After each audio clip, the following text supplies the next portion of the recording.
Hello. I'm gonna start off by flaming this RamKev guy for being the worst at counting down imaginable.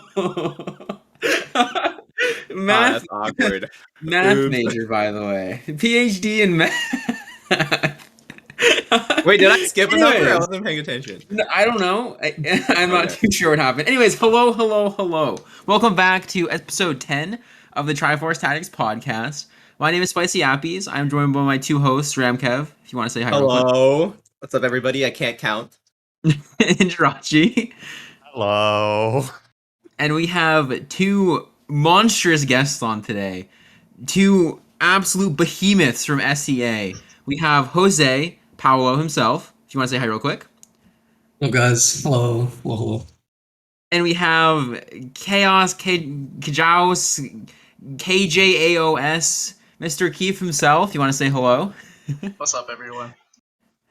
And I guess we'll just start off how we always do. Just how was everyone's week? We can just start with you, Kevin, if you're down. You did some stuff this week. Yeah, I went to an academic conference, so I was there for like basically the week. It was nice because it was in Anaheim, so I got to go to Disneyland on the last day. Oh. But I didn't get to play too much TFT. Basically, I played one game when I got back at night on live servers, which is just gross.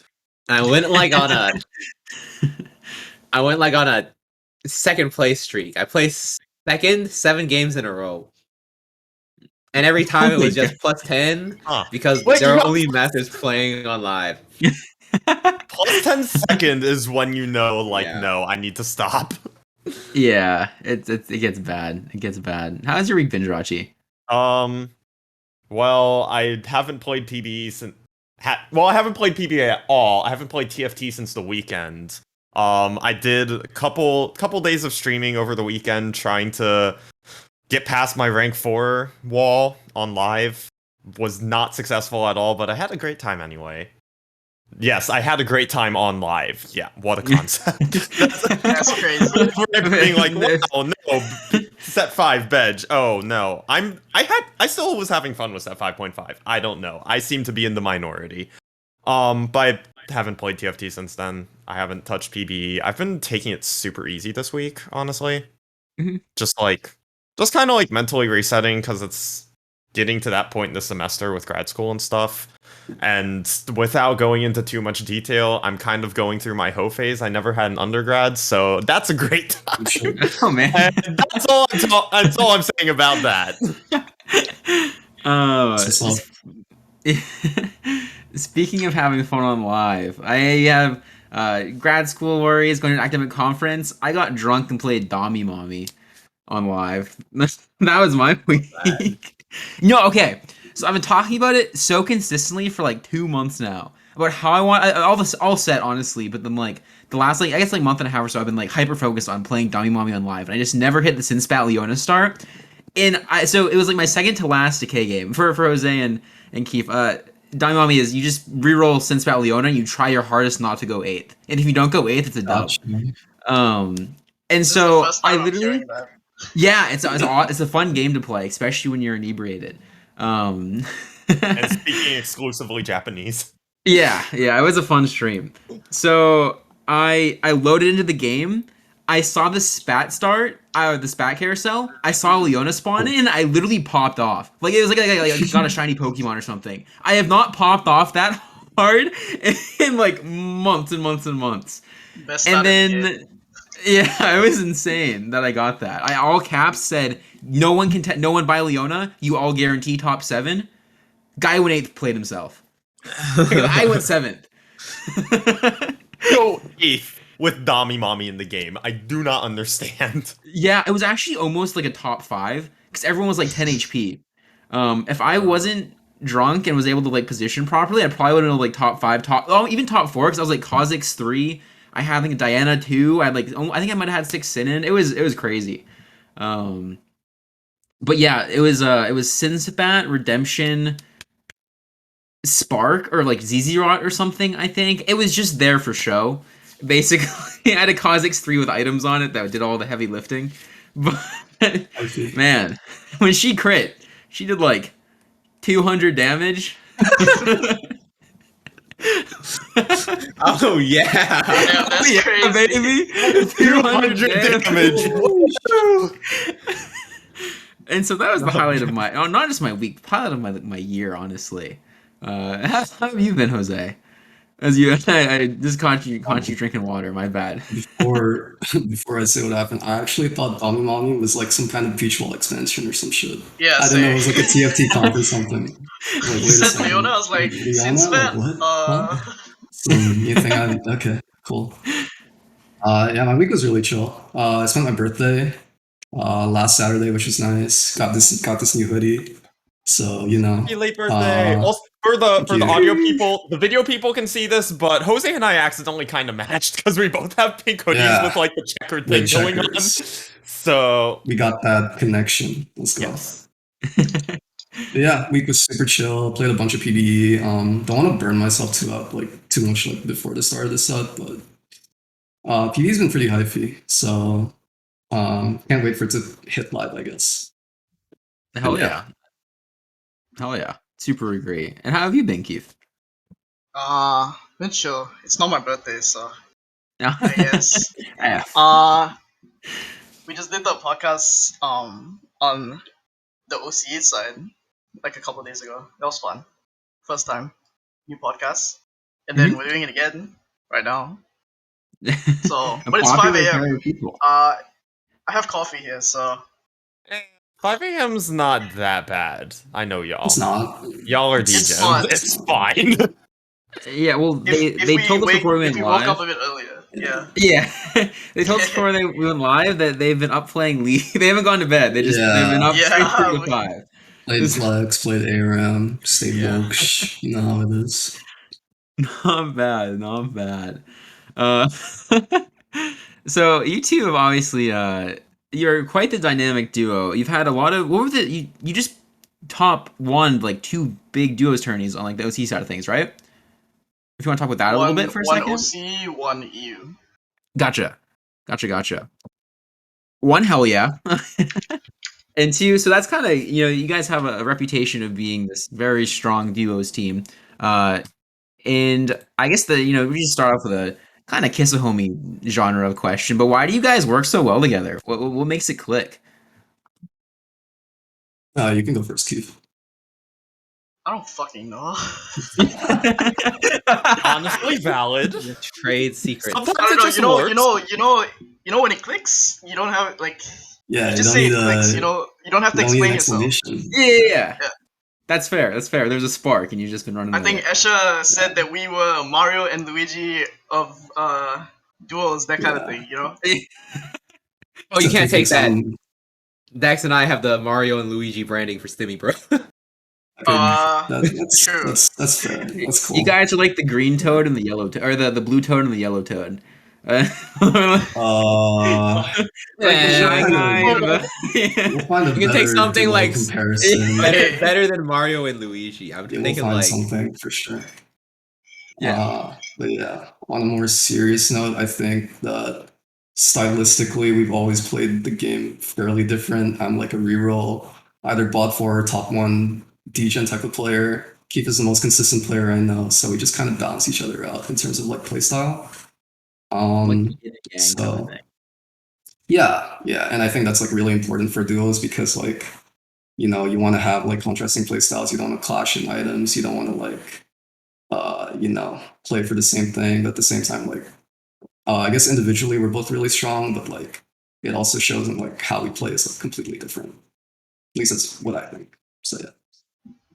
Yeah, it seems like you guys have a lot of team synergy. I know when I was teaming the GV8, we'd like every now and then we'd like get because we teamed in a couple tournaments together. We get to like middle stage and you're like we realize you were playing the same comp. Like, oh shit, like you pivot, no, you pivot.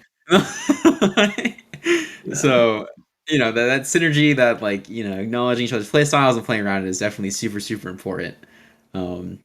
Interesting that Jose is very analytic about it, and Keith is just like fuck yeah. No. I have like he doesn't give a fuck, legit, man. like we learn from each other like everything, so we can like swap play styles. I think that's like Yeah, I think that's like another really thing I okay with noticed. us. Yeah. And for we can sure. help each other, because That's- like I'm consistent at this, Jose is really consistent at that, so if we're on comms, it's like really easy to help each other out. So like, yeah, exactly.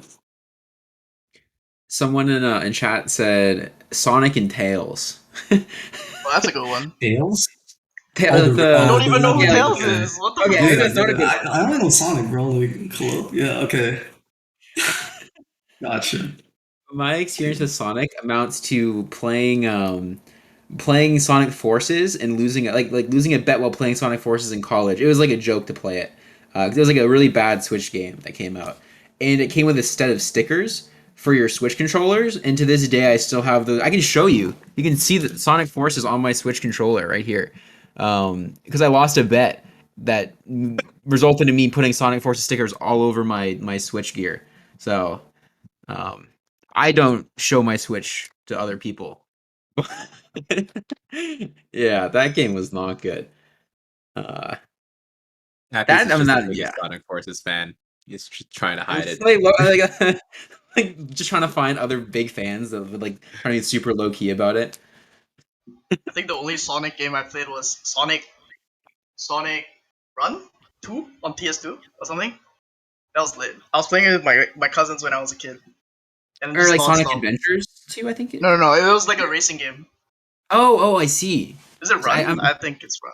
Wait, no. There's a Sonic racing game, I think. Yeah, But Yeah. That one that's was like- like dope. yeah. Isn't it kind of weird for there to be a Sonic Well, racing Sonic- game and like Sonic the whole Dash? game Is it Sonic Dash? Oh.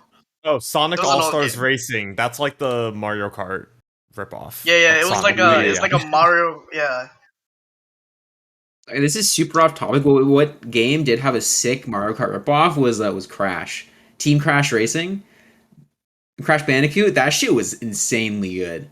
I haven't shit played was any so of these good. games. Just for the record, I haven't played any of this shit, so I'm just Me like, neither. I'm just like, "Hey, yeah. we-" Mhm. Yeah, and I are PS2 fighting wasn't over mine, here. I'm so. like a Pokemon kid growing up, so that was my Yeah, favorite. Same. Okay, are Right? Jose and I just the same person, or like?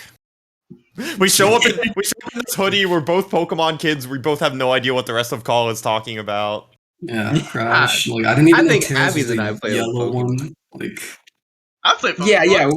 Everybody Okay. play We play Pokemon here. Pokemon. Yeah, Come Pokemon. on. Pokemon Everyone kids. plays we half just my didn't stream play other stuff. Yeah, who isn't a Pokemon No, kid? we just didn't play the other stuff. Yeah. Okay, but who was a Digimon kid? I didn't play any Digimon, so I get so confused when people pop off about Digimon. I like the I played I like one the Digimon anime. either. The anime was Mhm. I didn't play The it. anime Is is definitely better than the Pokemon anime, Yeah. at least back in the day. I Season heard it was 1, like season kind of dark. 2. Yeah. You know what there is? I saw speaking of Digimon, there is some game coming out called Digimon Survive, and it's literally like, you know, like in Fire Emblem, like if something dies, like it dies for good. That's like that, but with Digimon. So like the characters and like the Digimon and stuff can just fucking die. Like it's like a visual, like a horror visual novel, like post-apocalyptic. I shit you not, this is a real game. Look up Digimon Survive. I had my mind blown. Like seriously, look it up right now. You need to know what I'm talking about. This is to. I know there's like I've an heard auto of chess it. for it. There's an auto chess, like Digimon auto chess. Wait, I is think. there? Really? There was. I think some people got like asked to like beta test it or something. Oh, snap! That's Digimon Rumble. Rumble Yeah. Chess.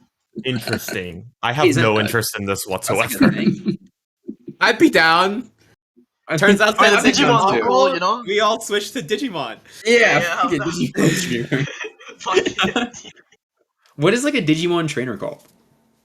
It's Tamer? like Yeah, Tamer. They're Tamer. Yeah. Okay, I mean, that, Or yeah, I you guess could they be can't. called a Digidestined, because that's what they're called when The they're chosen ones. Yeah. Oh my god, the best name for like a Digimon. Okay, when Digimon Auto comes out, we need to all get back together again, make a podcast, and it's called Digi Destined to Go 8th. That's the name of the podcast. Nice. I'm down. They need a I like Pokemon it. Auto Battler at some point. I haven't They talked about this really forever, do. but That's it what makes I- it. Yeah, I've been They saying, actually if a Pokemon Auto Battler comes out, Yeah, I'm down. I'm down for that. Actually, It's gonna break yeah. everything, bro. It's gonna It's gonna be the Elite most Veg Pokemon biggest was- game. Anyway, TFT. Anyway, Anyway, now we're done with that. TFT. I'll check. Check. On topic, want to check? So a question from, I think this came from Kana. This question, who is kind of like the mom of TFT. She has a check mark and or no, a sword in like every TFT chat. An absolute amazing person. She has been kind of shadow writing our questions lately from Twitter. Basically, she's like she asked the best questions and we can't help but not use them. So I've seen those. Yeah. the question from Kano, the first one was, I know you guys play on different region servers. Which is your favorite and why? And it can be pretty quick if you want. Either way, let's start with, yeah. No, yeah. For me, it's definitely yeah. For like just for the quality of games, it's NA. I think for like community, it's definitely LCE for sure. Yeah. Yeah, the OC community is actually just unrivaled with how awesome it is. Like, I wish I had more motivation to go on OCE vacations, but I just can't stand playing on 230 ping at all. But the OC vacation from Set 4 was so much fun, and wish I could do that again. Just actually go to OCE, like fly out and just play TFT on the NA server for most. Yeah, we were gonna go. Honestly. If I moved to Australia and got like 10 ping on the OCE server, I wouldn't even be mad about like moving out there. Also, it gets me out. Scared of the big ass spiders. Also, it gets me out of America, so thank Not you. a bad trade-off. That's so. What I'm hearing, there is absolutely no downside here. Okay, I will be over to OCE. And Keith, did you feel the same about that kind of thing with Yeah, the pretty OC much. and everything? The OC community is like so. Like I made so many friends there. Like I talk to them pretty much every day. Make new friends every other week. It's pretty good. I don't know if we're gonna be playing that much, but we're still gonna talk to them like a lot. So Yeah, for still sure. really close with them. Yeah. For sure, at this point, we're just gonna fully migrate to NA. Yeah, and, we're just like see jumping around. And just be like, okay, it's time. Maybe one time we'll go EU, maybe Korea. Cheerful, Yeah. Y'all have the again, same every ping. server. What's the difference in ping between y'all between OCE and NA? Actual question. It's like 200 flat for me in NA, 100 to 150 on OC. So pretty much no difference Okay. for me at least. Like it's like I've fully adjusted to just playing like 150, 200 ping regardless of like server. So even playing in League is like I'm inputting like my Ezreal cues and I'm just like already thinking like a second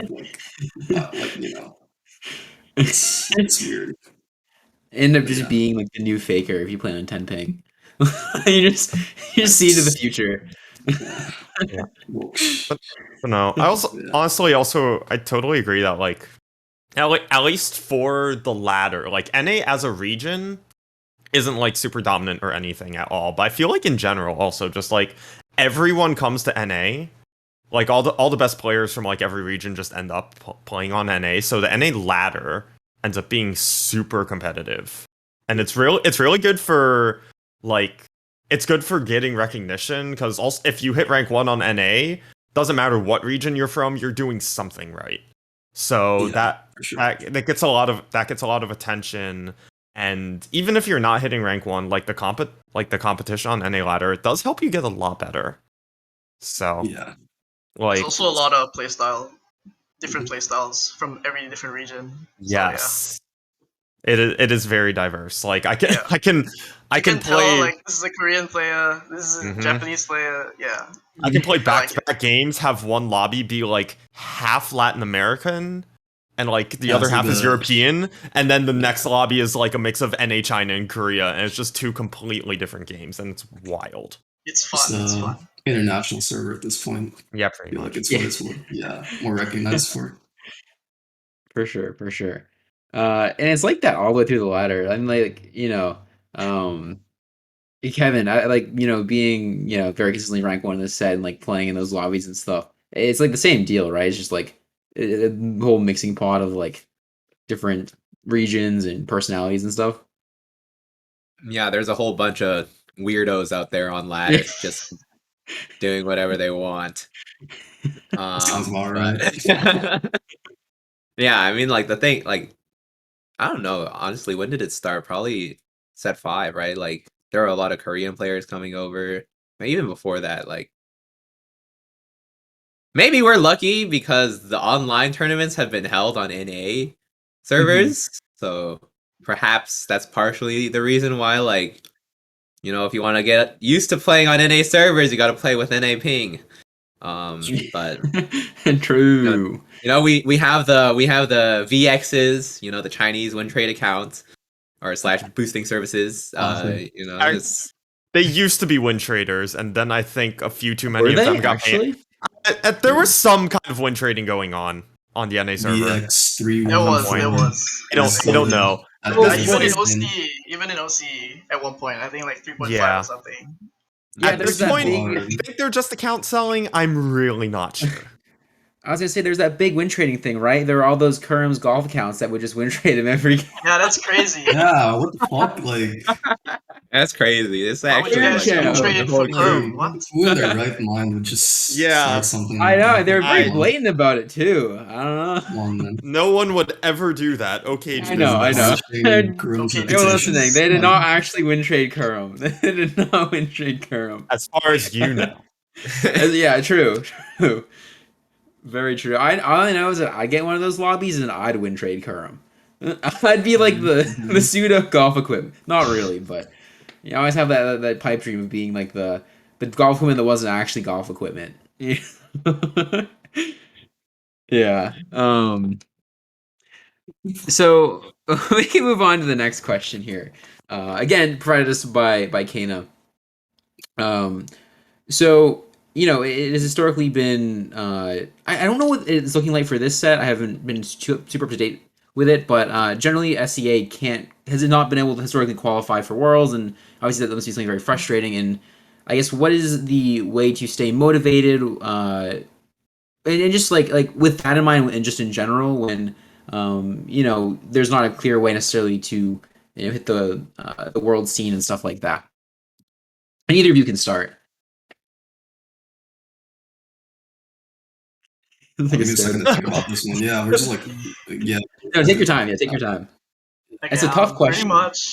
Pretty much is like right now we just still love the game. I think so. We just play it, and then who like for me it's like maybe I can like make it big, that kind of thing. Maybe something happens. You know, I'm not doing anything right now, so you know, might as well try something, see how it goes. Yeah.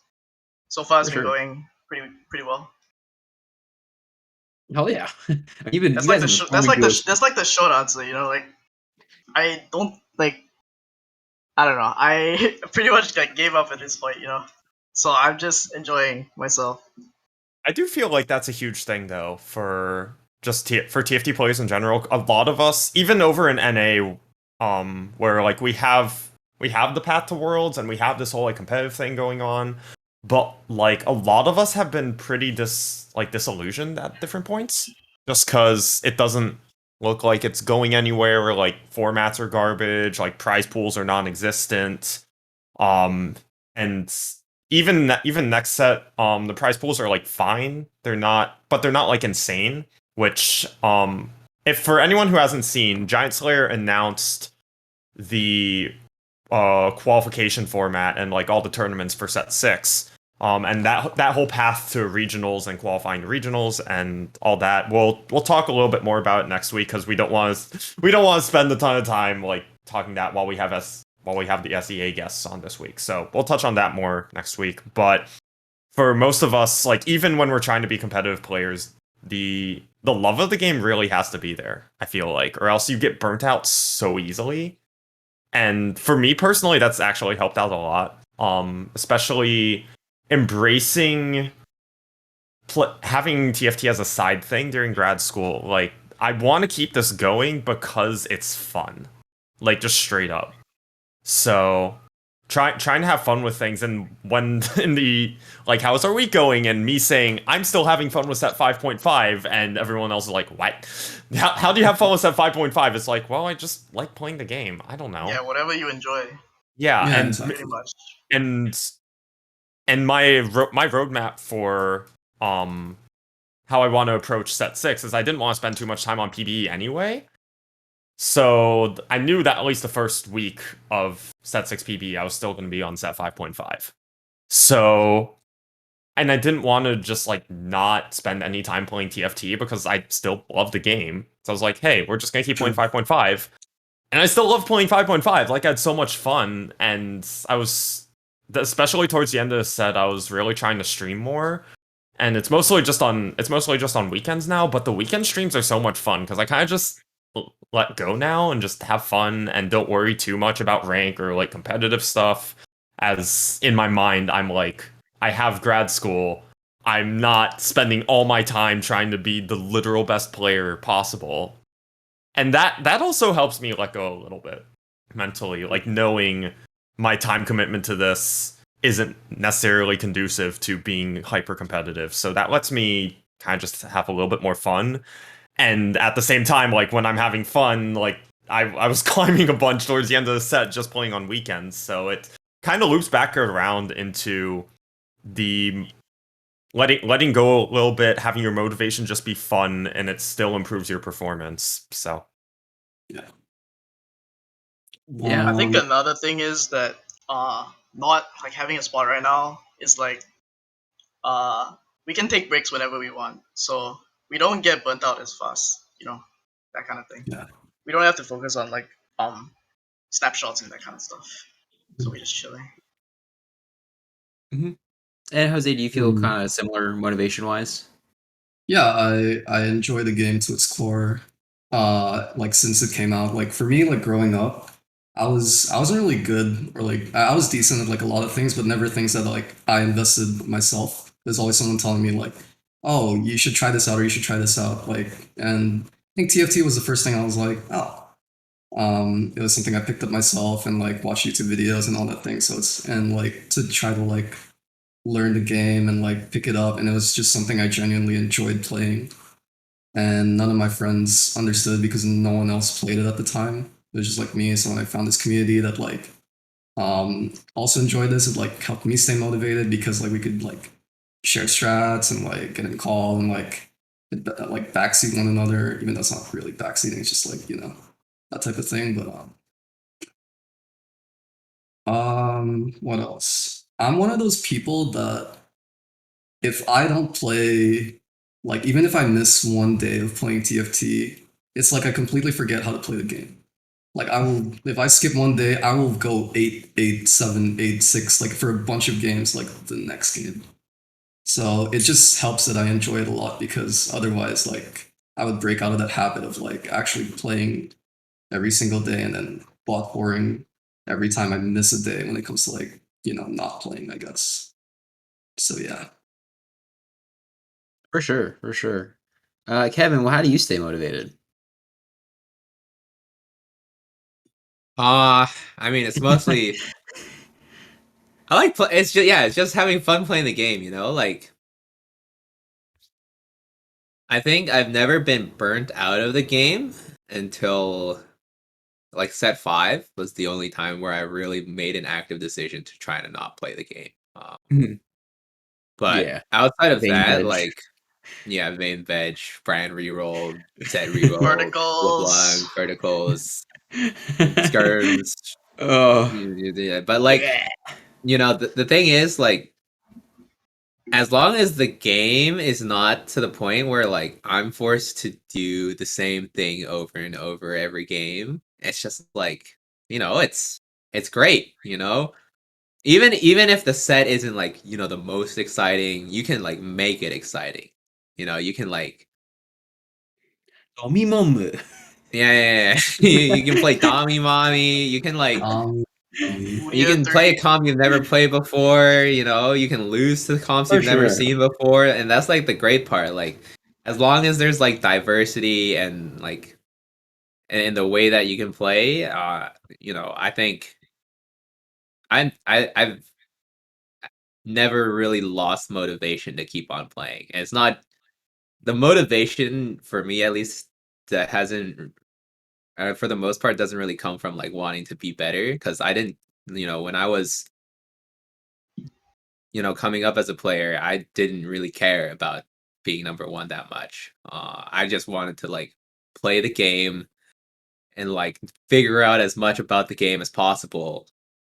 And that's like, if you're sort of setting these expectations for yourself and you can't make it, then sometimes, it's rough, right? Like you'll be like, oh my goodness, I can't hit X rank, I can't hit,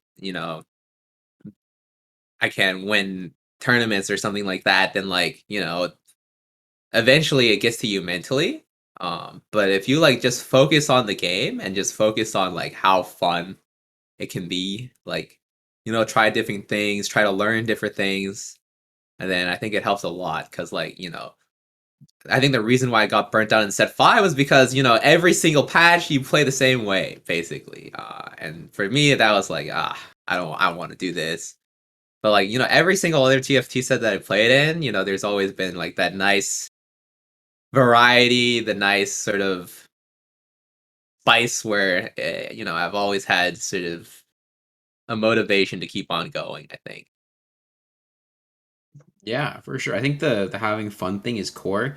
Like me personally, I think this goes for just about everyone. Like we wouldn't play the games as we do because like people will come and chat and they'll be like, "How do you play the game for like 8 hours a day?" Right? Like I play 2 games and I'm done. And I'm like, I just fucking love TFT, man. Like I just have fun playing the game. I don't know. And I think it's easy to get burnt out even if you do like the game a lot if you're playing it, a ton and a ton. And there are people who can play through that. There are people in this call who can play through that. Like personally, like I've been a person who likes entertaining a lot and who likes competing a lot, but not necessarily at the same time. So like I'll go through a phase where like I'm like I need to go tournament right now. I need to kick some master players face in on ladder. Not really, but you know what I mean. No, that's not as bad. Not really. No flame, no flame. To quote GVA, no flame. Or just you want to play in a tournament really badly. You want to like prove you're the best kind of battle, like, really badly. That kind of feeling, every like half of the set for me generally is like that kind of feeling. The other half is like I just want to make content. I want to make people laugh. I want to like educate people. It's like stuff like that, right? So that's how I personally deal with like getting burnt out. Is that when I get burnt out on one of them, the other one's like generally right there rearing. It's like that Yu-Gi-Oh card with like it's like Thunder Dragon. I think there's like 2 heads on it, and then if you can like okay, I'm going in the rabbit hole here, but you can like discard it from your hand, I think, and just like get another one from your deck. That's basically what happens. I have these 2 Thunder Dragons in my hand, and I just discard the competitive one. I get the entertainment one, and then like discard that one, and another one pops right back up. So you just got to find out a system that works for you. If you like TFT a lot and you feel you're getting burnt out, you can take a break from the game, or you can just try to look at the game a different way, or like approach it from a different angle, and it can definitely reset your mindset a bit. I feel like that kind of like two-headed thing, like I feel that so much, and that's part of I think that's been helping me so far get through like grad school, like having and it's slightly different because it's 2 completely different fields and it's not like two aspects within the game. But having trombone and TFT where I'm super motivated in both, but at different times, like one just kind of takes a priority mentally, like moving the Philly and getting into everything. Like trombone took a ton of priority at first because I needed to get my face back in shape. I needed to get back into being a musician. But then once that kind of settled down, I was like, okay, I've been going, practicing a ton. I need to chill a little bit on the music stuff. And now I have TFT still here. And now I can like focus more on grinding TFT for a bit. So for me, it's the going back and forth between two separate fields entirely, but it does help me. It's the same level of motivation pretty much the entire way, but the motivation being directed towards 2 different areas helps a lot. And so I never really. I'll get tired at some point, probably, of like, okay, I've been just working all the time, even if it's 2 different things, and I'm gonna just need a break, like mental reset completely. But for now, like going back and forth, having 2 different things to focus on at any one time and prioritizing as I need to has helped a lot and made life a lot more enjoyable, like pushing to more or less be the best in these 2 fields. Yeah, I think like when your break from something can be the other thing, it makes like leads to a lot of productivity. I think, um, which it can be two different. Like, it can be two different things altogether, like like TFT and music, or it can be two different aspects of TFT, or like two different ways of like approaching. Like this is, I guess, too deep, but like you can just that's a good way to approach life in general. Is just make it so that like you can take a break from one thing and still have it be like productive towards another thing. But And I feel I was like like, for me it's almost like also when I come back to one thing, it's like, okay, now I'm super motivated, and then like I just go. And especially in TFT, like I'm the opposite of Jose. Like if I take time off, I can get right back into things. Like it doesn't, like I'm not gonna just bot for a whole day if I take brain one just day like off. turns off. I swear. Yeah. Like, I don't know what happened. Like, actually, I have no explanation. Like it's fucked. It'd be like that. Like sometimes just that's just how your brain is. That just is like that. But I think like the last it was like the last week of September, like the first couple weeks of October was when I was getting back into TFT after I took like a whole patch off. More or less, I'd played like one game for 2 weeks, got back into it, and climbed like 200 LP in my first 2 days back. And like I posted on Twitter, I'm like, Jesus, like I just took this break, and now like, and I came back, and I'm already like popping off. And I think Kana said on Twitter, like, yeah, just it goes to show like you're just good at this, and sometimes you just need the break, and sometimes that like the break, and for me the break is focusing all that energy somewhere else. But then you take the break and you come back, and it's still all there. Like you haven't lost anything. You're still that good at what you're doing. So I don't know why I had the overwhelming urge to say pants grab to cap. I don't know why. That I was like, it's gonna ruin the. Hands I grab. went deep into my motivation for stuff. I had this whole story. And Hands the grab. only response is pants grab. Fitting I don't know. ending.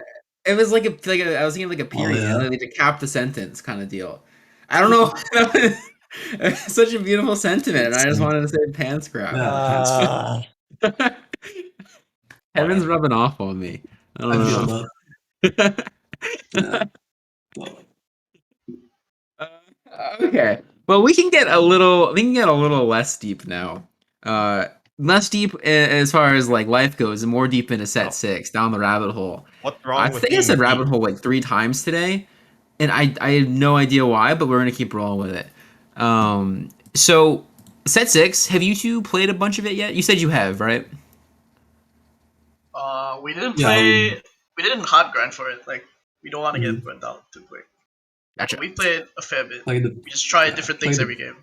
Yeah. played the PBE tourney and then just tried a different comp like every single game. Yeah. With, like all the different outfits and shit. So Hell yeah.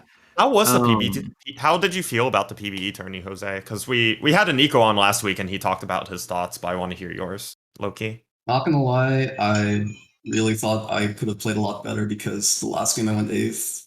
And then immediately like after like Keefe and I VOD reviewed that shit and it became really apparent. Like I felt like I could have because I was like the only Southeast Asian rep, right? I felt like if I put on like a really good performance, like if I like made it to the final day or if I managed to like place really highly, then it would have been like a step up for our region at least, or like at least give me like more validation. Like I can definitely like do well in set 6 because yeah, first tourney it would have looked good, it would have been good, but there's a lot of like broken shit that I wasn't too familiar with. Even though I got the rundown from like Keith of like what to play. But overall, like I watched the final day as well. Like it showed like there was a lot of like stuff that got instantly nerfed right after, which I wasn't really sure was deserved. And but yeah, PB tourney is like it's always gonna be like everything's broken, I feel like. So Oh yeah. and that's what it looked like during like every game that happened. And if you got like a step above everybody else, you'd just be able to abuse that better than those that haven't played PBE, I guess. Oh, that reminds me. Actually, I'm cycling back to all the motivation stuff because, well, I have a lot of thoughts on all of this, all the like mental stuff of this game. But what you're talking about of like you felt like you could have played better, and you're like, I'm only rep for SEA, and I kind of need to perform here. That kind of speaks to like how your mentality of what you're aiming for is almost counter. Sometimes it can be counterintuitive to what how you're actually performing, and I totally have felt the same way. Like every tournament I come into with expectations, I feel like I bomb. Like going into mid-set finale and set 5, I feel like I was coming in like I kind of need to do really well. Like I need to establish myself as more like a more consistent tourney player, and then I didn't make day 2. Like didn't even make it out of day 1. And even within the course of a tourney, that can happen, and that happened to me in set 4 regionals actually, because I came into that tourney no expectations whatsoever, because it was my first tourney with like all these pros. And came in, no expectations. I'm just gonna play, make day 2. Oh, okay, we're here. No expectations. Let's see what happens. Make day 3. Okay, we're in this now. And then it got down to the last game of that day, and I think I needed to top 4 to move on to day 4, and I was there like, this is in reach. I'm so close. I can do this. I think I can do this. And then I got 9th by 1 point and didn't make finals, because I was just in my head at that point of like, this is the specific result I'm aiming for. And I found that too on ladder. When I'm aiming for something specific, that does not happen ever. I'm pushing for rank 1, I'm not hitting rank 1. When I was trying to get past my rank 4 barrier, I had a day I was getting really frustrated because I was rank 4, and then just was taking bot 4s, and I was like, I hate this, because I was trying to specifically push for rank 3, but then once I let that go and was just having fun, I was just doing well again. And it sucks that the motivation is counterintuitive, but just being able to let go like that and just have fun, not have expectations for yourself, not aiming for a specific placement or anything, can really help performance. I think that's exactly what happened. I looked at like the points and was like, okay, I need a 5th. I need a 5th to like probably secure making it to the last to the next day. And I was like, okay, 5th. I'll just play for 5th, or like play, and then it just kind of all fell apart in that final game. And I was like, oh. And then it hit me like, I kind of did have better expectations for myself, even though I know I'm not, like, I'm probably like, when it comes to the beginning of the set, I'm definitely a really slow climber. Like, I'd take my sweet time when it comes to like actually climbing. Like, you'll see like Keefe and like a bunch of other people hit like 1K LP in the first set. I'm just there chilling at Masters, like, yo, what's up, guys? How y'all doing?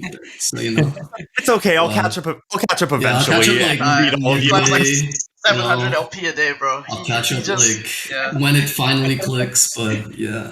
Everyone just watching Jose and Masters just like Bepo shake. When's he gonna pop off? But that definitely happened, and didn't really realize that until now. That having that expectation in the back of my mind might have been the reason that like actually like prevented me from playing the way I could have just played, which is like freely and like that type of thing. And, which also in tournaments it kind of sucks, because then like if you in a series like that, when you're playing from ahead in points, it's so easy, because like you get a bit of a lead and you're just like, I'm just playing. I'm not playing for something specific anymore. And at that point you just do better. And that's I've talked to Pi about this, and we have very much talked about like how going first in the first game of a series does so much. Just that one game, your placement in that one game can affect whether you advance or not. Because you take an 8th in game 1, okay, you're already behind, and you're like, I have to play catch up. I have to aim for like these placements now. You get first in game 1, you're just like, I'm chilling. I'm just playing now. I'm not playing for anything specific. I'm just playing to maintain a lead, which, I mean, that's also applicable to TFT, I guess. Just a TFT game, like playing from ahead, you're just like, I'm just gonna do my thing. You're streaking, you're just like doing your thing on the side, chilling, Exactly. And if you're loose streaking, there's always going to be in your mind, well, like, I cannot hit and just eat an 8th here. So exactly. Yeah. There's just like consistent layer of mental stress, especially in tournaments, that like if there are some players who just like have either played enough tournaments to like be able to manage it very well, or I feel like Kevin's one of those players that like he just like there's no stress, but like he doesn't give a shit. Like he just plays his game. Um, but that's like it's something that's one of the biggest barriers I feel like for like hitting those goals and also just doing well in tournament is this big thing of like, dude, what if I just go eighth? What if I just go fucking eighth here? Like I'm out. It's over. And like you can't stop. It's like when you like so you're riding a bike and there's like a pebble on the side of the road. You're like, okay, there's like 10 feet of road here. I just need to not hit this 6-inch pebble. And you stare at it and you stare at it and you stare at it and you hit the fuck out of that 6-inch pebble. And you go, oh my god, how did I hit that pebble? This road is 10 feet long when the whole time you were staring at the fucking pebble. So no shit, you hit the pebble.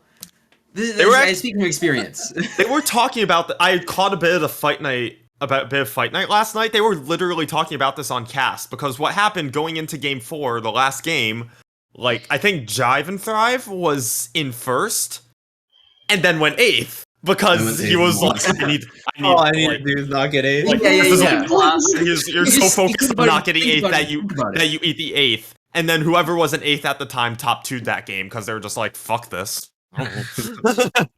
So it's a whole thing about like what when you're playing for something specifically and then it becomes harder to play for.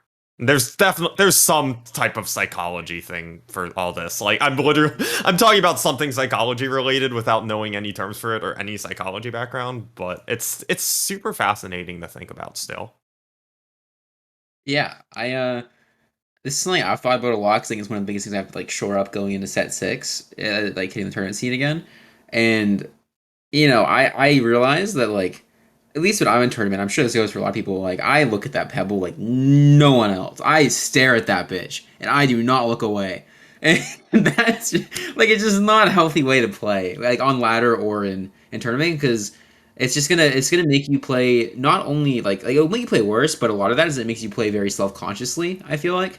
And the second you start playing self-consciously, you start making decisions based on like you just like start playing out of your comfort zone. It's gonna make for a very poor showing, whether it's ladder, tournament, TFT, bike riding, life. Anything. Oh yeah. Not that you shouldn't have goals, but just there has to be this separation. I feel like almost like a filter kind of deal where, and it takes a lot of practice, a lot of discipline to get there. But having your goals you want to hit and being able to play in a way that you can aim for them and actively hit them, but not like actively thinking about it or even saying like this is the exact timing I need for this exact goal and yada yada yada. Just kind of like. Having your goal, like, but letting it happen organically. And I'm also feeling this with trying to hit being able to apply for Twitch partner. And this is something I've had to tell myself watching the average viewer number kind of like fluctuate. I think it was at 73 at one point. Like it's so close, and then like a day passes, a stream cycles out, and it's back down to 63. And I'm just like, okay, you know what? I'm close, but I'm not. And my goal was to be able to hit that number and apply for Twitch partner by the end of this month, but that's not going to happen, and that's fine. Like, whatever. I do want to hit Twitch partner at some point, but it'll happen when it happens. It's whatever.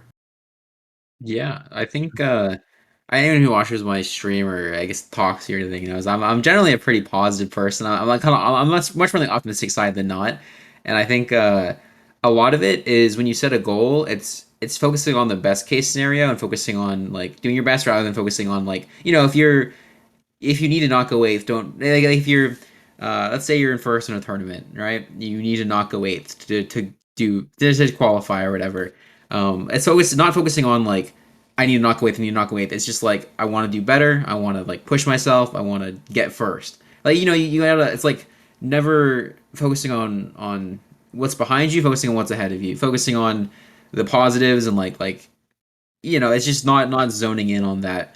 If I go eighth, I'm out. Rather, it's like if I go first to seventh, I'm in.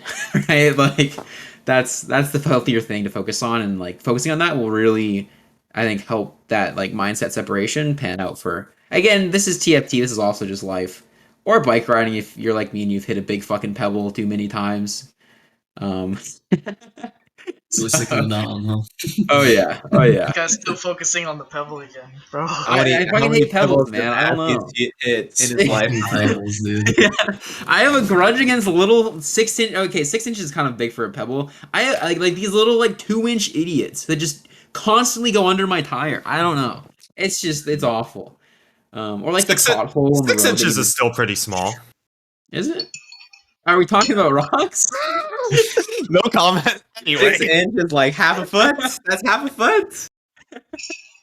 Yeah, but I will say, like, my mind has been deep into the gutter for the past week and a half. Oh my!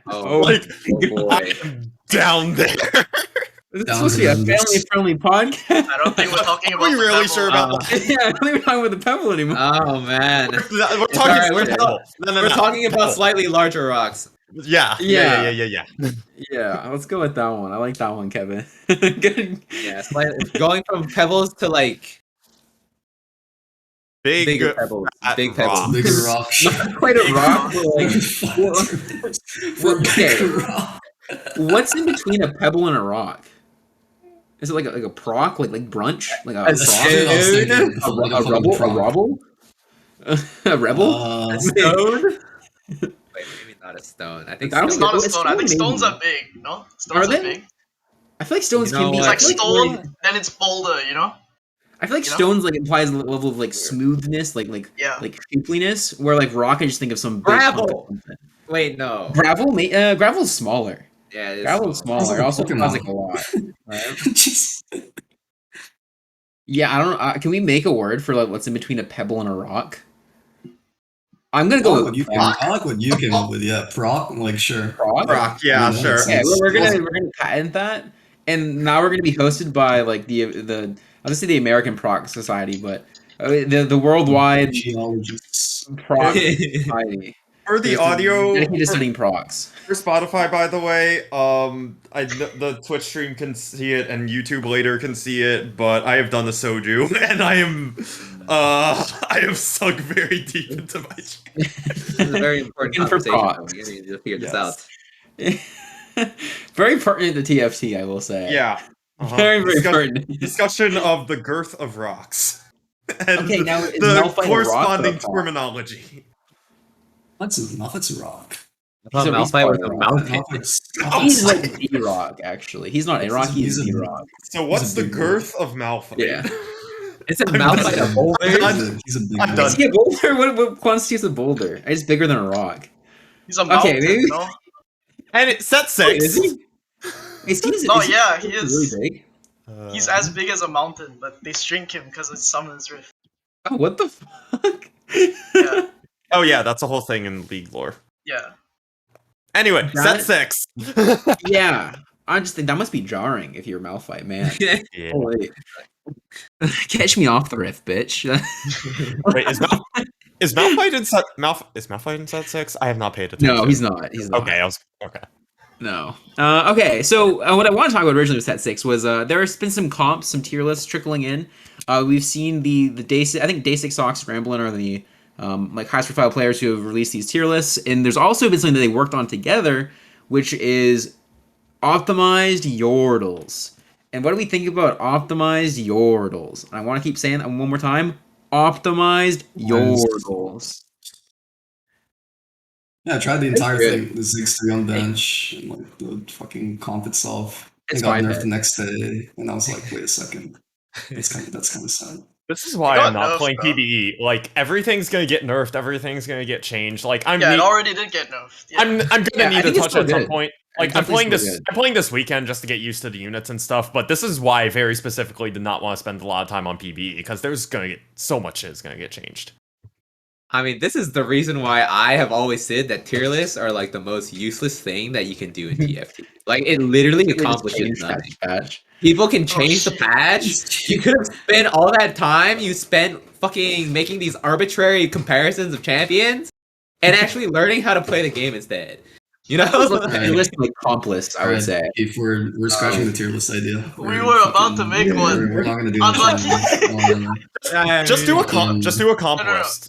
Like, seriously. we were gonna No, make I one mean, yeah, like, we weren't right gonna do a before tier list. set 6 went live. So like, Yeah, we weren't gonna do it. I tier am. list. not this We're early. just gonna be Yeah. like, I'm super opinionated on tier list though. Like Yeah, every time yeah. somebody I comes agree, into my I chat agree, and is yeah. like, "What's your tier list?" I'm like, "I'm not gonna tell you because I don't have one, and I don't care." I just want to play Yeah. whatever I the should have fuck I played want. comp list rather than tier list. I don't think I've looked at the other ones other than Ramblins, but I know Ramblins was more of a comp list.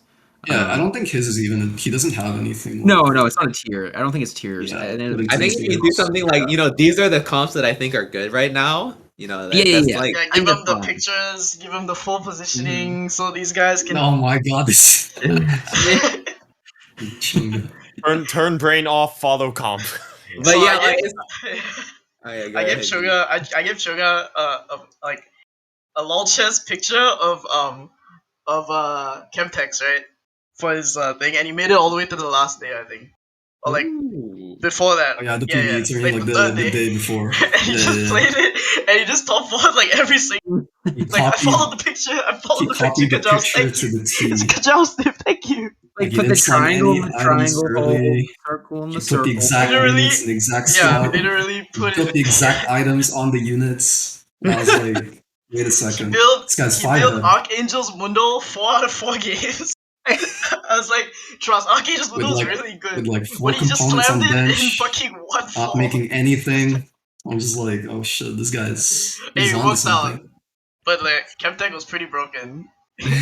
You know, I'm a big fan of like simplifying the game a little bit, like optimizing parts so I don't have to think too much and I can think about other things, but this seems like way too much.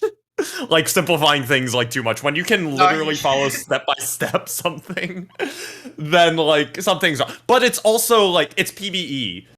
It's been out for like a week and a half. Like anyone who's and Kevin has tweeted about this and has many thoughts on this, but if you're Yeah. treating PB right now as like, oh, like the game sucks because like, oh, you just follow this path, oh, like this shit's broken, like yeah, it's a week and a half. The game's not live yet. Yeah. Like, chill. I mean, it's just Yeah. so fun to play. Like it's just It's so so fucking fun to play. I Have swear. fun. We talked about this Enjoy earlier. yourself. Have fun. Just have some fucking fun. That's what PvE's for. Yeah, I don't think like I don't personally think that like tier lists or more comp lists are like wrong to make or wrong to like value or anything as like a Twitch chat or like someone who wants to learn about the game. I don't think probably I don't have very strong opinions on them is that I've never done one and I don't really plan to because I just enjoy playing random shit and like trying out like my PvE experience. Like I played a game with like Seraphine carry today, which is like the stupidest fucking board of all time. It was so cool. And like That was stuff one like of that every the game. first things. That was one of the first things I tried as well. Like It's when so Kevin was fun. like, I oh think- shit, Seraphine. I don't know. I personally Backline like, socialite hex. yeah, right? Oh, sheesh.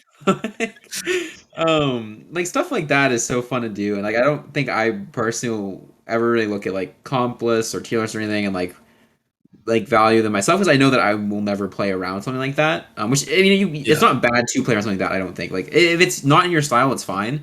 If it is in your style, that's fine too. But don't feel like you like as much as you shouldn't feel like you have to subscribe to them. Also, don't feel like you don't have to. I think if like you're just trying to better the game, you want an idea of what's like good to help you learn. I think it's fine. Don't like say don't look for like oh this thing's S tier. I'm playing it every fucking game. Like don't be like that. But say like okay this player values this and this and this, so I'm gonna try that. I'm gonna try to figure out why they value that, and it just gives you a good idea I think of where to start. So I don't think they're like a bad thing to make or to put value in. I just don't think it's like, as straightforward as, oh shit, Sock says Yordles is S tier. Yordles every game, bitch. Slam the D keys, reroll Trist. Like, I mean, I unless don't you're a know. degen, which like Yeah, unless you're Anything that's like, yeah. yeah, Whatever If you're a works for degen, you. there are pretty two much. degens in this call, Yeah. and me and Jose, and Yeah. it's fine. Yeah, you already know. Just like, all right, Yeah. flicks on the side, press D, we got this. Taking the top actually- 4. When I did the Yeah, I already OCE know. vacation, that's how I hit rank 4 over there, which, yes, I Oh, also yeah. have a rank 4 wall over on OCE. Oh, no. Like, it's on 2 different servers. But how that happened at the end of set 4.5 was me slamming reroll Spirit Sins every single game. Like, I was degenning that shit so hard. But the original point, I do agree though. Like comp lists and tier lists are great. They are great to learn from. They're great jumping off points, and I love them too. especially like for learning set 6 stuff, I'm going to have Ramblin's comp list on my other monitor pretty much at all times, because I have no idea what I'm doing. I have no idea what works well together. I'm so bad at figuring out what works well together. So using that to reference to learn stuff, but at some point, like, yeah, those are going out. You don't need to reference them anymore once you know the interactions well enough, once you've learned the interactions from observing them yourself or because you've picked up from these comp and tier lists that these things work well together. So using those as a jumping off point and then recognizing at some point their value does go down a lot once you do learn what you're doing. For sure. Yeah. I think that sums it up pretty well. Indeed. Yeah, also another quick thing is like, just because you see something get nerfed, nerfed does not equal unplayable. It's, You know? yeah, exactly. Sometimes nerfed means it got better because it's contested less. Yeah, but like, today I played my first PvE game back. There was like the hyper roll augment, right? It used to get 3 gold. Now it gets 2 gold. And I'm like, I've never played with hyper roll before. It'd be really interesting if I played this specific comp with hyper roll. I'm gonna give it a shot. And like, people are like, nah, you shouldn't do that, right? It just got nerfed. It's pretty bad now. But like, if you think about it a little bit. That's why I picked it. I want to try it. That's all the nerf is. Trying things. What a concept. I literally just did that with the hyper roll, and I was like, should I try this? I was in call, and it's like, should I try this? The nerfed hyper roll? It's like, no, it sucks. Like, how do you know? You haven't tried it, right? Yeah, I tried it. You went like top 2 or some shit. It was like just rerolling. Did I top 2? Oh yeah, I was rerolling Twitch. Twitch or some shit. Yeah, I top 2. Like I got first playing Kog'Maw reroll. Yeah, you see? Oh, was that game? The Kog'Maw game, Kevin? Oh. Yeah, that was the Kog'Maw game. I did Kog'Maw reroll with like, I got a mutant emblem as well, but yeah, I was just pressing the D key the entire game. That's crazy. I'm like, this is great. I'm glad they nerfed it though, because that shit was so broken. Oh yeah, For, like a silver augment. Oh my god. You just yeah. You get that, you just slam levels. It's so broken. In The hyper roll one? 5.5. Yeah. Sorry. In 5.5 when like Noxon got nerfed and I was like playing Fight Night every week and then the casters were like, oh, there's no way Jose plays Noxon again. And I'm just like, dude, I'm waking up at 8 in the morning to play Fight Night. You already know I'm just pressing the D key every fucking Friday. And then when they asked me like, yo, why'd you still play Noxon? I was just like, no one else is gonna play it because it got nerfed. So I'm gonna still play it. And I love it when people like take nerf things and just completely brush it to the side. I'm just like, all right, now it's time for me to like pick all this shit up, and then there's no way they touch the comp. It actually happens so often. It happens. Yeah, it happens really often. It's like they read that the unit got nerfed. They don't even look at the numbers or the changes, and they're like, oh my goodness. Like the champion literally cannot auto attack anymore. It can't cast abilities. Don't buy this. Five more mana. It's too much. You just 3-star the unit.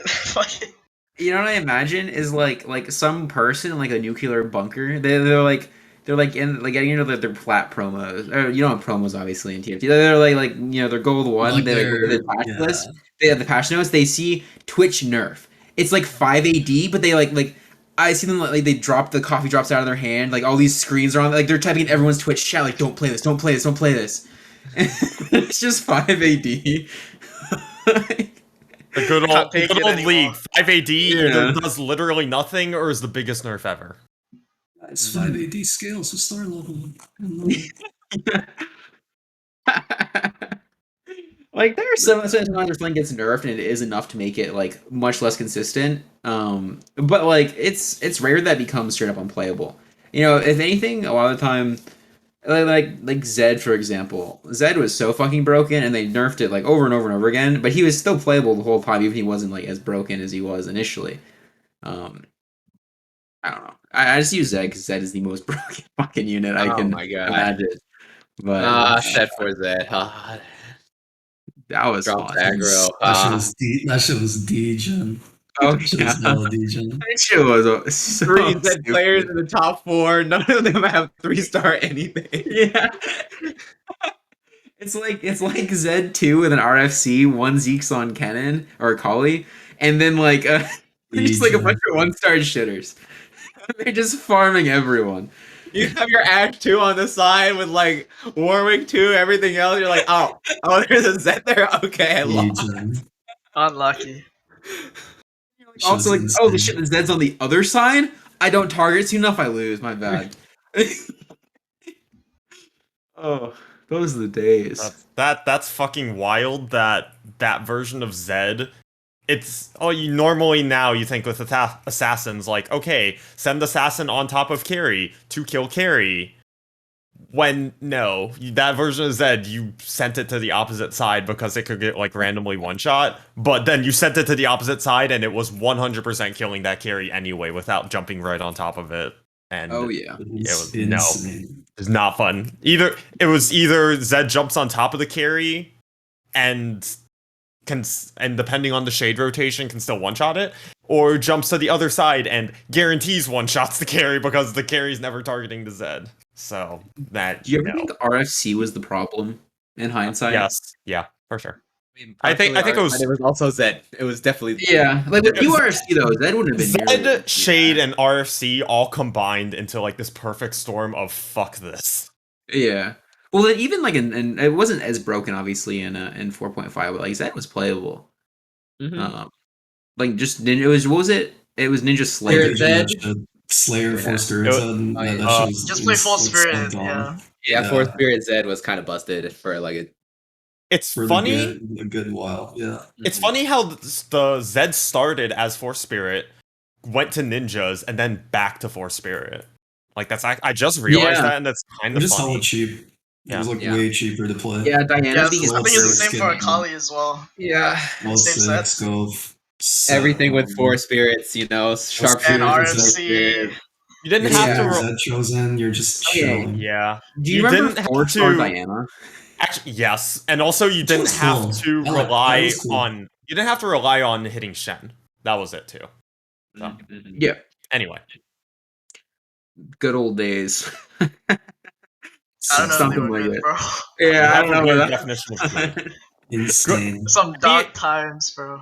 Anything involving chosen and the word good is a no. I love Chosen. Chosen was dope. I hated Okay, I didn't. I liked it at first, and I didn't. I actually hated chosen at first and warmed up to I it a loved little Step bit, 4. but never liked it. Fucking love Step 4. 4.5? feel Yeah, like Well, the Step 4 Chosen because of guys the do whatever you units. want The to. units were better. Yeah. I hated Yeah. 4.5. That shit. You get Chosen like, Warwick, you play Warwick, you hit 4.5 is Talon, you second hit Talon, worst you set. more, you play more, you get Ash, you play Ash. And like you can play whatever random board you want oh, at but the Chosen beginning of the Warwick was a game. great because he was That's over definitely what I GS cap. enjoyed the most. Yeah. Warwick, Chosen Warwick was over yes. GS cap. You never The took Chosen 4 Warwick unless you had to. Force.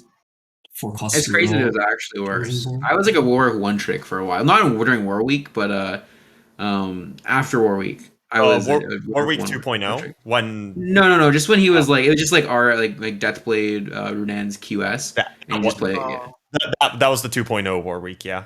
Or it was like that for like a while. Well, it was like yeah. that for like a month or two. Yeah. It was just There- really a good comp. There was one patch where it was the strongest comp in the game again with that build, but yeah.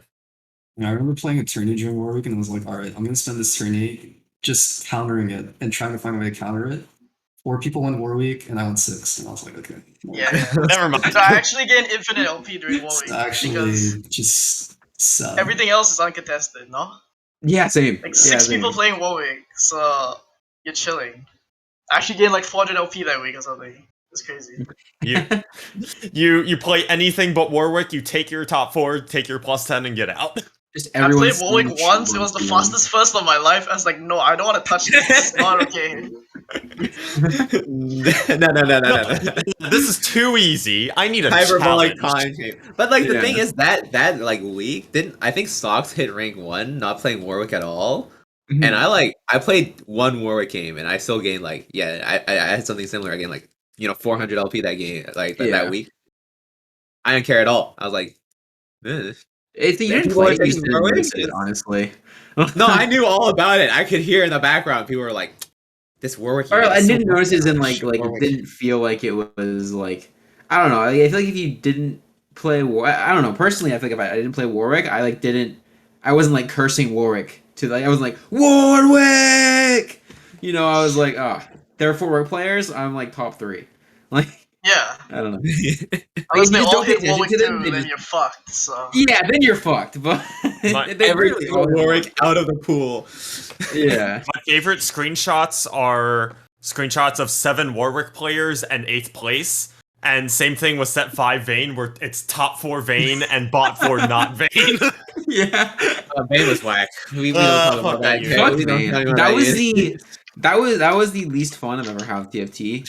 It was the worst part was that I think I was talking about this we were just talking about this before where like the 2 big tournaments and set 5 were Vayne week or Vayne like couple patches. Like it wasn't even just 1 week, was it?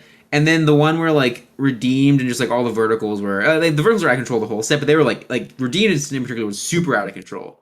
Like Lux Nightbringer- Carry redeemed. Nightbringer Cup, Dawn Redeemed, and Forgotten 6 all were That- just yeah. out of control. I think Dawn Cup was just Vayne. Dawn So- Cup I don't think was Vayne, but One of them was Vayne. No. One of them was Vayne. was it? Yeah, I remember because I got Okay. Vayne. Ah. I got Vayne hard. And I think did not it was feel like after leaving Vayne the got field. nerfed, but there was still Vayne. Because that tourney I just one-tricked LeBlanc. That's all I remember. All I remember is seeing like 4 people roll a 0 on level 6, and they're like all top 4. for Like Forgotten. 6 forgotten. Yeah, Yeah. it's like 6 forgotten on level 6, and they're all top 4. It's so stupid. It was, 7 streak all the way. yeah. That TFT was not. TFT has had some as much as everyone in this call like loves TFT, has a good time with the game. This game has had some dark fucking moments where it's just hot garbage. Had some great ones too, though. Like the Yeah, end of set yeah, for sure. 3.5. Whew, chef's kiss. The end of sets generally get Oh, really yeah. good. Like end of set 3.5, end of set 4.0, end of set 5.5. Like everyone's yeah. like, Yeah, I low don't key buy it's that one. actually decent now, honestly. 5.5 veg. I think the end of 5.5 is one of the best states the game has ever been in. Yeah, it feels good. I Like, just want to play PvE, so I don't yeah, want to play. that's the problem. Like everyone just They wants to just play wanna play with PvE. Oculus. Everyone's bored of the set, which is wild that you can get bored of something in a 3-month span. I don't know. Meanwhile, League has like a year-long season, and I don't know. I don't know if they complain about getting bored over there, but Hey, if you play enough games of it, I think it can be. Oh, I checked my law chest today.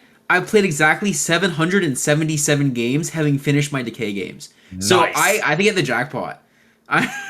This is The jackpot. Yeah, That's it's really my That's all I jackpot. have. I was What's poking your around jackpot? ladder, and y'all have played way more than me. I have 477. I sure have this is not. I have I exactly I have 300 not more. played much at all this set, and like in contrast, set 5 slow 739. decay. I have 197 games on OS.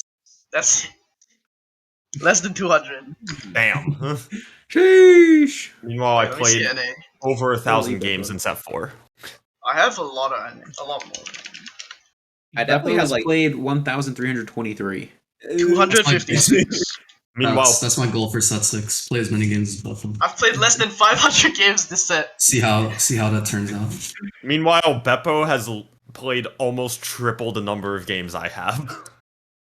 Yeah, does he have the most? Maybe. He's is up either there. Bepo or He Jack. probably is close to the most. Actually, Wait, how many does Jack have? I actually do want to try. One set. Jack has 1323. Bepo has 1323. Jack has 1445? What the Oh fuck? shit!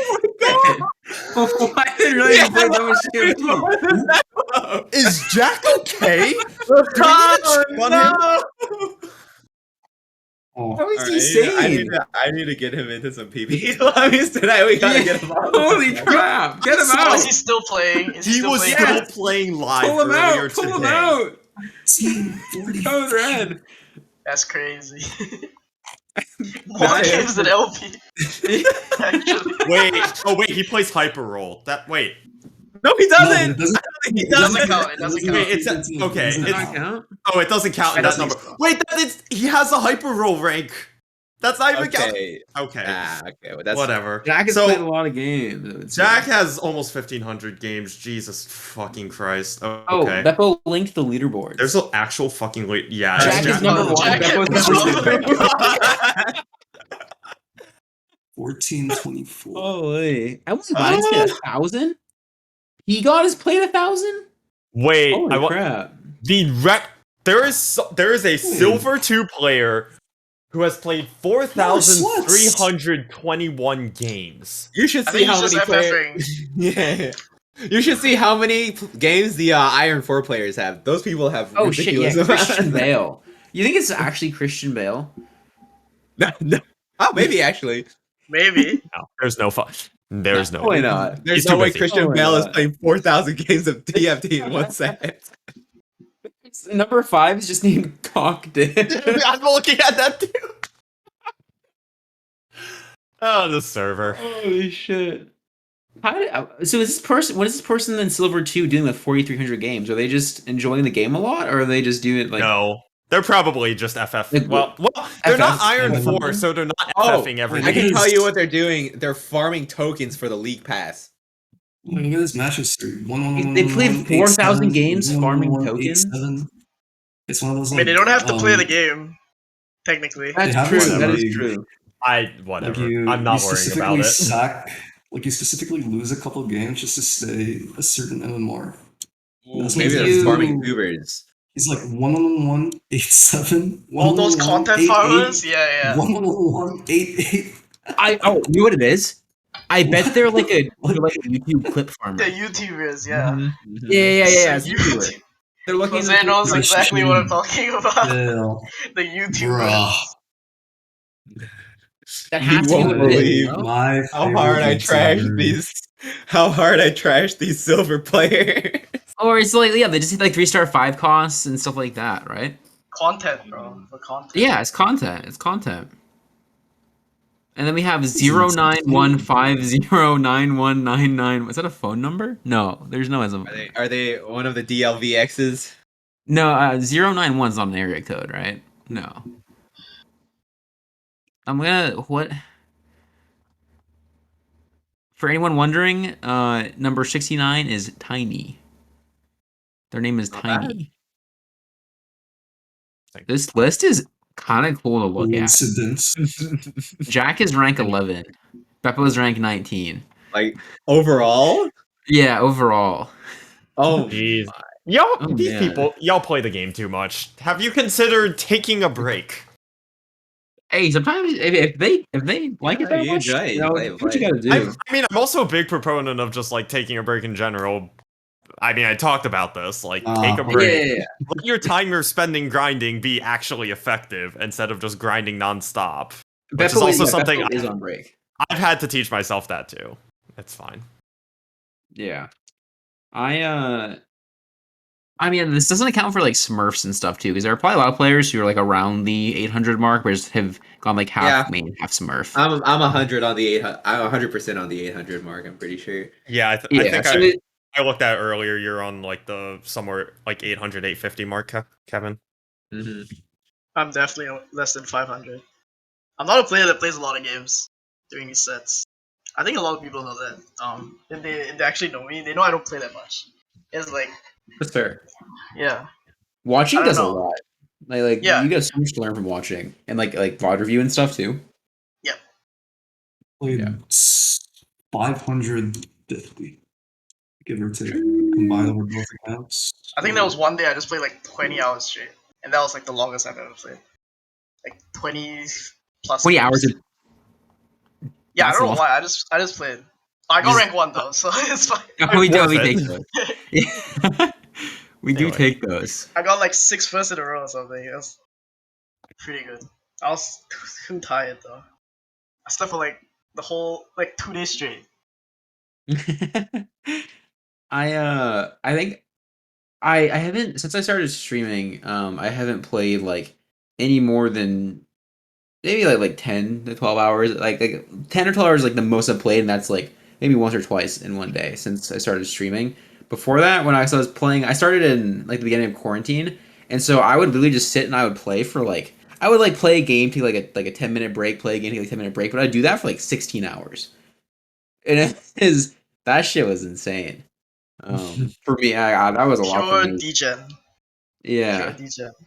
When you're honest and when you're motivated to have that spurt of like grinding a bunch and really practicing, I mean, you go for it. Like as long as you're not doing that nonstop, like that kind of like 16 hours a day thing is not sustainable. But doing that, just having a day you do that when you have that like big burst of motivation can do a lot. Yeah. I was always one of those players that like I'd play like so when I was first starting it was quarantine, I had nothing to do and I was just like I want to learn how to play this game. So like the first like month or two I was probably playing like of actual in-game time, I was probably playing like somewhere between like 6 and 8 hours a day cuz I literally was doing nothing else. And I would like I'd take like a half hour break. I'd like, either get a snack, like watch an episode or something, like play another one. And that's how I always played. And then when I started streaming, obviously you can't do that. So I had now like a totally different style, which I think is interesting. Because it's so much harder to just sustain it when like you are just going game to game to game to game. It's so much harder to sustain it. This shit tires me out. It's not as much anymore. But like when I first started streaming, it was so hard to just like slam a billion games in a row. So you kind of get used to the degeneracy. And when you're like regularly grinding and you have like your regular practice schedule, there is a ton of value to breaking up your practice sessions, like just mentally. And it is hard to do that with streaming, which is one of the downsides of like playing, like doing your games on stream. Like it's hard to just say I'm gonna take a break while you're streaming because like then people are just they're taking a break. There's nothing to watch here. Like I'm out. Yeah, trying to be consistent. You can't. I mean, if you can make content out of that break, then like more power to you. But it's really hard to. So, that is part of the value of grinding off stream too. It's like you can actually properly give yourself breaks. You don't feel obligated to be doing something for your stream, and then it's a little bit healthier. And that's, for people like Soju who can stream for like 20 hours a day, like semi consistently, and just play TFT that whole time, like. Holy shit, that is like actually unreal, and I don't understand. It's insane. It's insane. Insane, just like stamina. It gets so mentally draining. I play like next to no games off stream, so I guess that would be my break on like a daily basis. The moment I turn off stream, it's just like all right, bench or like Netflix.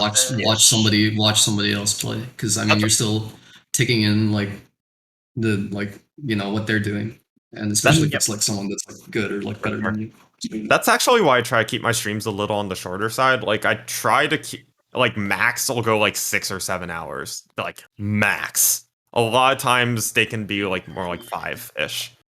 And I feel like for me, at least for me personally, that's just a good amount of time to be like sitting down and like really focused on something. And then after that, it's like I need a good solid break. Like maybe I'll play a few more games after stream, but at least for now, like I need to go do something else. And just having like that set amount of time, and then you take a break helps a lot. Yeah, for sure. Let's see. Do you want to do questions from chat? Yeah, we can do that. We have a big question. This might take a little bit of processing power, so no hurries on answering. But Blanku TFT asks, and again, if you need some time to process, it's fine. It's a deep question. How many holes does a straw have? It's 1. The answer is 1. I say 2. Okay, it is 1 because the hole at the top extends all the way. There's no if there was like a break in the straw in the middle, like there's a closed off section halfway through the straw, it's 2 holes at either side. Because everything's connected, it is 1 hole. I can sleep better at night saying it's 2. It's 2 though.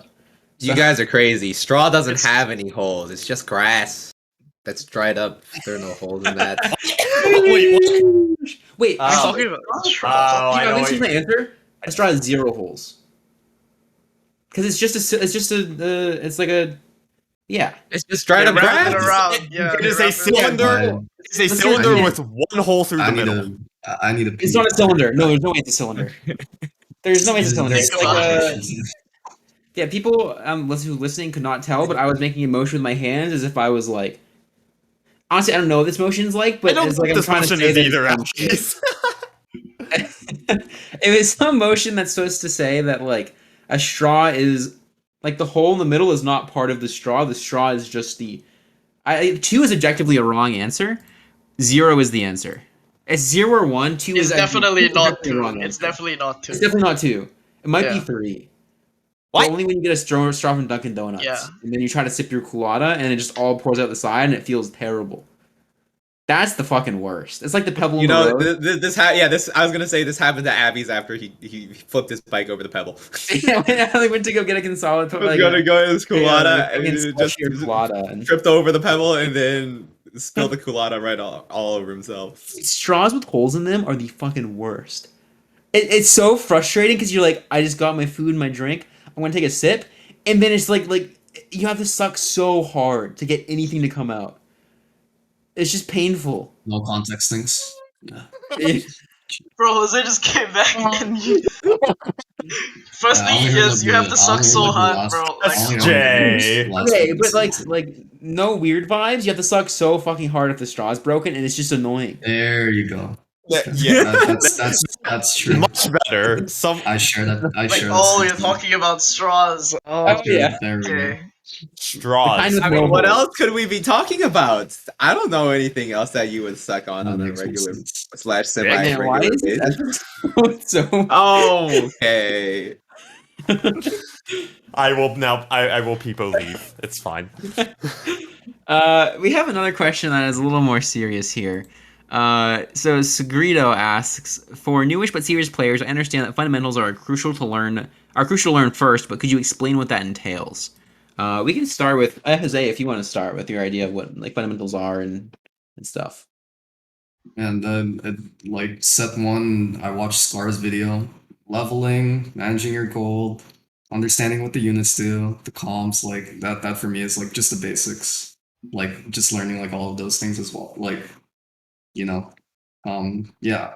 I don't think it needs a deeper explanation. I feel like that's like the set. You say that, but I do have a deeper explanation. Okay, so there you go. Because I can't think of it off the top of I can't think of it off the top of my head. Something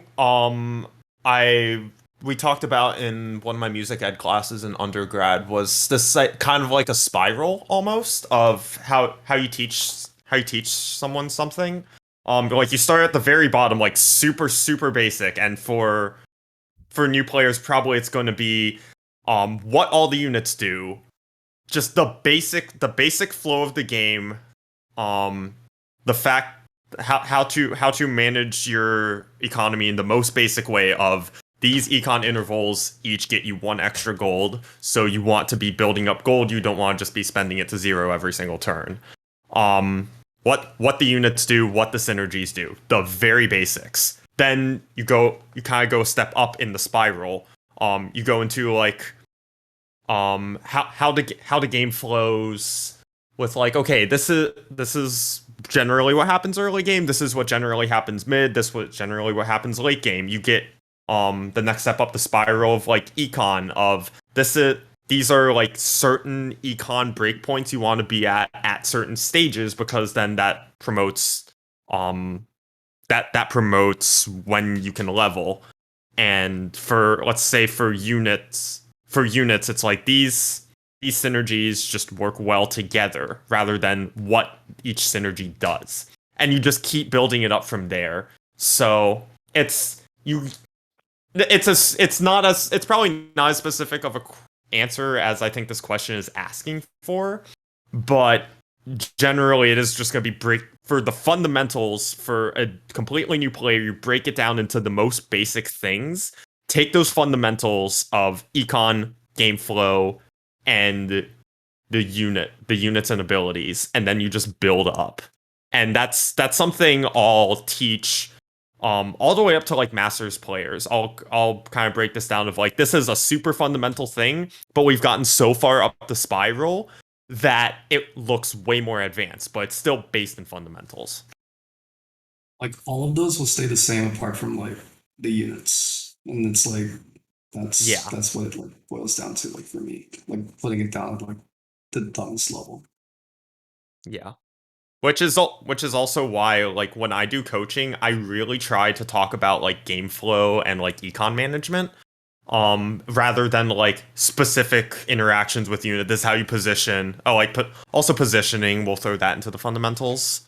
But like I really try to teach every fundamental that's not unit specific, and try to really work on those, because those will always carry over between sets unless they drastically change the game, which it looks like at this point they're probably not going to. Like, they're not going to fuck with the very basics of how econ works. So that's always something you will be able to apply set to set. Unless you have hyper roll or clear bench or one of the other many various gold changing augments that are currently now in PvE. I think it's Yeah. good though. Math, Oh yeah. math is already hard enough, man. I like when I see those augments, I'm just like, fucking. Every time I see those augments, I'm like, oh yeah, baby, it's like Christmas. They're an alteration to the fundamentals. Like, you still take the fundamentals, and then you just like you go off that, you take this augment, and then you just modify it in some way. It's not like it's a completely new skill to use these augments. Yeah. I feel like personally I tend to identify fundamentals as like the stuff that sets you up to make decisions, but not the decisions themselves generally. As in, like, you like a lot of like scouting opens up more decision making. Knowing like how and when the econ opens up more decision making. Like, I think having really defined fundamentals is like, or having really good fundamentals means that you're making the most decisions possible. Like, you're aware of them, like every decision that you can make, and you're making them. Where like, so if you, let's say for example, if you decide not to scout on stage 2, and then you notice later in the game that someone's contesting you, and you made that you didn't scout on stage 2, so you didn't get to make the decision whether or not you wanted to play that game contested or not. It's like just being aware. Like, you fundamentals to me is like making it so that you have as little 50-50s as possible, and instead you're like making conscious decisions, even if it's not like getting better at fundamentals is like just learning how to make more decisions, like opening up more decisions to me. But it's kind of like along the same vein of things, I think, as Jirachi and Jose and everyone were talking about. Just make a lot of decisions. Straw has no holes since it's just dried grass. Think critically, Honestly, I think Wild concept. like I think the best thing that you can do for yourself if you're improving is just like, think about the why and everything that you're doing. Because like, there are like, there are like sort of basic steps, but I think when you really understand the why of what you're doing, it makes the decisions your own. If you're just brain dead being like, press this button, I do this, do that. Why? I mean, because X streamer did it, so I'm gonna do it now. I saw it on a YouTube video, I'm gonna do it now, but like, I think a big thing is just saying like, okay, I'm gonna level here. Maybe you get used to it a lot, but it's good to just think to yourself again, right? Like, why am I doing this right now? Why do I level on 3-2? Can I level on 3-1? Like, if you really start to think about the reason why people do things, that's where like you start to improve, because it also that's going to help you a lot with the fundamentals, because it builds off of this idea that like you have these building blocks, but like, why is it important to know this? If you just learn a basic set of skills and you don't know why it's going to help you improve at the game, then like it's only going to take you so far. Yeah, the why is the big thing. That's just learning in general. We talked a lot about life stuff today. Like, in life, just like you want to know what the why, because that it's like teach a man to fish or go to Long John Silver's and get a fish fillet. I feel like we wanted to talk about Set 6 some, but Say we just ended up. up so much. We talked about Yeah, we we talked just, about so much though. Like, That's not how like, that goes. we have it's how the podcast goes. Like, this is what we want to talk about. Nope. But like like that. I enjoyed that talk. I don't know. Yeah. I Hell yeah. always appreciate getting to talk to the seamen themselves. Ah, yes, that is what we've been branded. Was that from you two or from like the OC people? Why would we call ourselves that, bro? Why I not? assumed, but like If the shoe you know. fits, wear it. Like, You know? fuck yeah, we're the seaman, bro. Seamen, fuck yeah! Let's go. Let's get in the middle with it. Anyway, I think it's a pretty sick team name. I mean, one day it'll grow on me. For now, it's gonna have a lot of explaining to do. It's to people from Jose's Yeah. chat, people who man. don't These watch it, guys. who don't watch, who don't have any Yeah. context behind it. There's like TFT is like as a spectator sport 10 years down the line. Oh yeah, like some big casters like, and the Seamen just fucking tear up this tournament. The Seamen coming out from SCA just absolutely destroyed this tournament. Oh, they went 1-2. Like, Let's in the back go. of the crowd, like, Seamen, fuck yeah. okay, These two are we, cracked. we have gone off the rails enough. I think that's a great note to call the podcast. real quick PSA. Real quick, I want to get this point across. You know, for everybody that's playing PvE and enjoying PvE or not enjoying PvE, especially for the people that aren't enjoying PvE, I just want to make a point. One, the game has been out for 2 weeks, less than 2 weeks, right? So, you know, don't expect everything to be perfectly balanced. You're not entitled to a perfectly balanced game. You're not entitled to anything anywhere close to a perfectly balanced game. And so, like, give them time. You know, if it's been out on live for 4 patches and like everything's still gone to shit and like unplayable, then you can complain. But like, you know, it's new. Enjoy it while it's out. You know, if you feel like you need to take a break from the game, don't use bashing set 6 as a reason to get out of the game, right? That's on you. Let people in, like, you know, it's new, it's fun. It's the essence of playing TFT, you know? You get to learn new things, you get to have fun.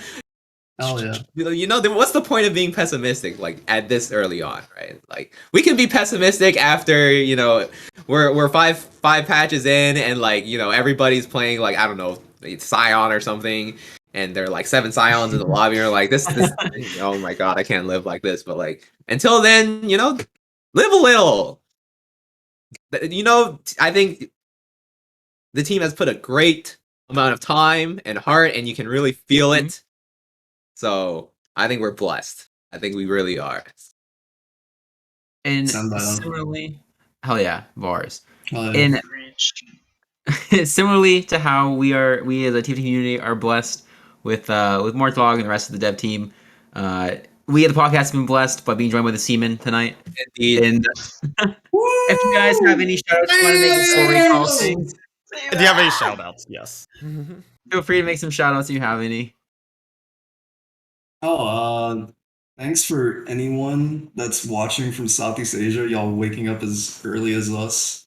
Also, shout out to Carlos, aka Viagra. He's single, guys. Go check him out. All right, that's it from me. I'll say shout out to you guys for having us. This is really fun. This is Hell insane. yeah. Like, I don't know. I just hope set 6 will be the best set yet. There's like, I'm hoping for a lot of things. So, yeah, Pridge. Jose, Seaman any shout- set FB touchdown. Woo! Jeez. Yo. Jose, are there any shout outs for someone whose name starts with Mur and ends with Ray Cod? Because, I don't think there are any, but Oh, just checking in. I only had one for Carlos, so Okay. shout out to Murray. Love you, bro.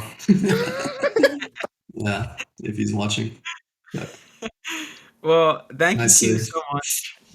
Thank you two so much for being on with us tonight, and thank you, Kevin and Drachi, for joining me with hosting this. And we will see you all next week. Thank you so much for tuning in, and we will have another exciting podcast in about a week. So, actually, exactly a week. Peace. Kiss the homie.